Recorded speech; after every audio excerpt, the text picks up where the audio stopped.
मित्रों प्रणाम। नमस्कार, मेरा नाम है डॉक्टर आर बी धवन। बहुत स्वागत आपका मेरे इस यूट्यूब चैनल पर। आज का विषय है मंत्रों का वैज्ञानिक आधार क्या है। मंत्र का अर्थ क्या है। मंत्र का अर्थ मन का एक उपकरण। मंत्र एक पवित्र ध्वनि, शब्द या वाक्यांश है। इसका उपयोग ध्यान और प्रार्थना जैसी आध्यात्मिक क्रियाओं में मन को एकाग्र रखने या फिर आंतरिक शांति प्राप्त करने और फिर ब्रह्मांडीय ऊर्जा से जुड़ने के लिए किया जाता है। किसी भी मंत्र का उच्चारण करने से शरीर और मन में एक कंपन उत्पन्न होता है, जो साधक को उच्च चेतना से जोड़ने वाला होता है और इसके भीतर सामंजस्य स्थापित करता है। मंत्र की उत्पत्ति और अर्थ को आइए समझते हैं। मंत्र शब्द संस्कृत के दो शब्दों से बना है। इसमें पहला है मन और दूसरा है त्रा। इसका मतलब है उपकरण या साधन। तो इस प्रकार मंत्र का शाब्दिक अर्थ हुआ मन का साधन। मंत्र एक शक्तिशाली ध्वनि का कंपन है। मंत्र एक शक्तिशाली ध्वनि कंपन है जो साधक को ध्यान की गहरी अवस्था में ले जाने के लिए मदद करता है। मानव मुख से जो भी शब्द बोले जाते हैं वह वातावरण में कुछ विशेष संपदन उत्पन्न करते हैं। ये संपदन धीरे धीरे आगे बढ़ता रहता है, जिससे हम तरंग का नाम देते हैं, तरंग कहते हैं। अगर हम एक अक्षर को बार बार दोहराएं, बोलें, तो एक विशेष प्रकार की तरंगें आकाश मंडल में प्रसारित होने लग जाती हैं, जिन्हें विभिन्न प्रकार की आवृत्ति यानी फ्रीक्वेंसी कहते हैं। अगर बोलने की लय में अंतर कर दिया जाए तो तरंग की आवृत्ति वही रहेगी, परंतु तरंग प्रक्रिया मोड ऑफ फ्रीक्वेंसी में अंतर आ जाएगा। मुंह से बोले हुए शब्द अक्षर कहलाते हैं। अक्षर का अर्थ है ए और क्षर, जिसका कभी क्षय ना हो या वह समाप्त ना हो, वह अक्षर है। दरअसल व्यक्ति के मुंह से बोला हुआ अक्षर कभी समाप्त नहीं होता, बल्कि तरंग बनकर के इस अंतहीन आकाश में आगे ही बढ़ता चला जाता है। जैसे किसी शांत तालाब में आप एक कंकड़ डाल देते हैं तो चारों ओर उसकी तरंगें फैलने लग जाती हैं और किनारे पर आकर के वो तरंगें समाप्त हो जाती हैं। यदि आप ध्यान से देखें तो तरंग वहाँ भी समाप्त नहीं होती, बल्कि किनारे से टकराकर पुनः वापस लौटती है। हाँ, यह अवश्य है, जितनी दूरी वो तय करती है उतनी ही कमज़ोर जरूर होती चली जाती है। अगर आप ये चाहें कि जितनी शक्तिशाली तरंग उठी थी उतनी शक्तिशाली तरंग किनारे पर टकराए, तो आपको निरंतर एक ही गति से एक ही स्थान पर बार बार कंकड़ डालने पड़ेंगे और बार बार संपदन पैदा करते रहना पड़ेगा। ऐसा करने से पहले वाले संपदन को बल मिलता चला जाएगा और शक्तिशाली तरंगें किनारे तक पहुंच जाती हैं। ठीक यही नियम हमारे मंत्राक्षरों में भी लागू होता है। मंत्रों का अर्थ, उनका भाव और उनका क्रियात्मक प्रभाव, ये तीनों अलग अलग बातें हैं। ये आवश्यक नहीं कि कोई मंत्र सुंदर और सुरुचिपूर्ण अर्थ रखता हो, उसका क्रियात्मक प्रभाव भी सुंदर और शिवमय हो।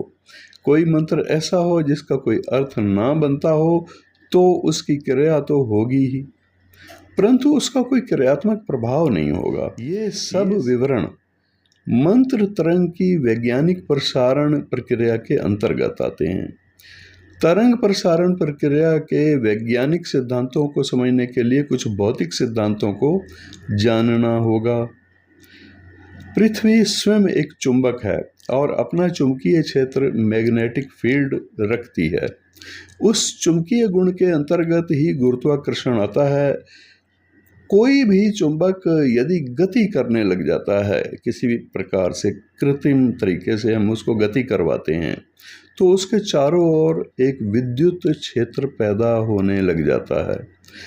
पृथ्वी की गति दोहरी होती है, एक तो वो अपने ध्रुव पर घूमती है और दूसरे सूर्य की परिक्रमा करती है, इसलिए उसमें विद्युत भी दो प्रकार की उत्पन्न होती हैं। पृथ्वी पर पाई जाने वाली प्रत्येक जड़ और चेतन वस्तु पृथ्वी की चुंबकीय और विद्युतीय दोनों शक्तियों से प्रभावित होते हैं। जड़ में केवल वह विद्युत रहती है जो पृथ्वी से प्रभावित होने के कारण उसे प्राप्त होती है, परंतु चेतन में पृथ्वी की गति के कारण प्रभावित विद्युत के अतिरिक्त स्वयं की विद्युत तरंग भी रहती है।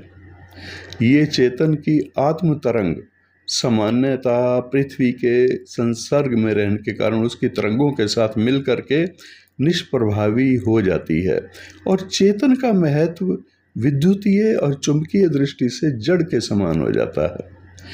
अगर किसी प्रक्रिया के द्वारा जड़ को पृथ्वी से अलग रखा जा सके तो ये पृथ्वी के विपरीत गुणों की तरंगों से प्रभावित हो जाता है।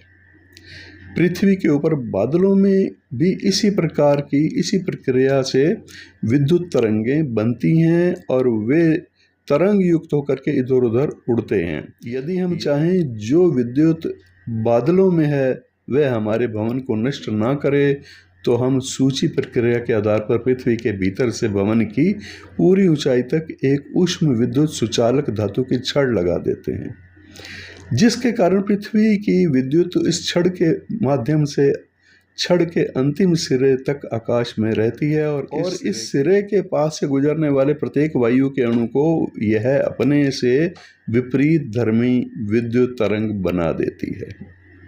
इसीलिए कोई भी विद्युतमय बादल इसके पास नहीं टिक पाता। जब प्रभावी बादल नहीं टिकता तो उसे विद्युत गिरने का प्रश्न नहीं उठता।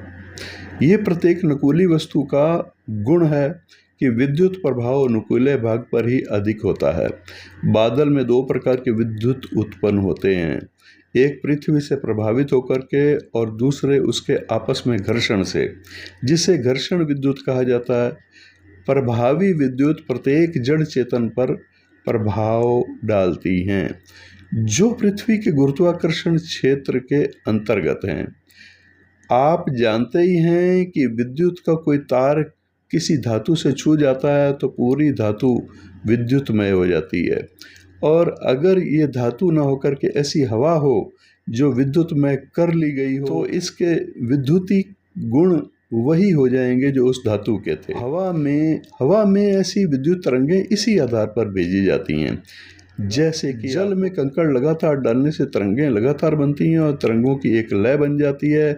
ठीक इसी प्रकार जब हम किसी एक मंत्र का बार बार उच्चारण करते हैं तो उस मंत्र की भी एक लय बन जाती है, जो सूक्ष्म परंतु शक्तिशाली या प्रभाव युक्त होने के कारण हमारे आसपास एक ऐसा वातावरण तैयार करने में सहायता करती है जो हमारे लिए सकारात्मक ऊर्जा का केंद्र बन जाता है। यही है मंत्र की शक्ति और यही है मंत्र का प्रभाव का वैज्ञानिक आधार।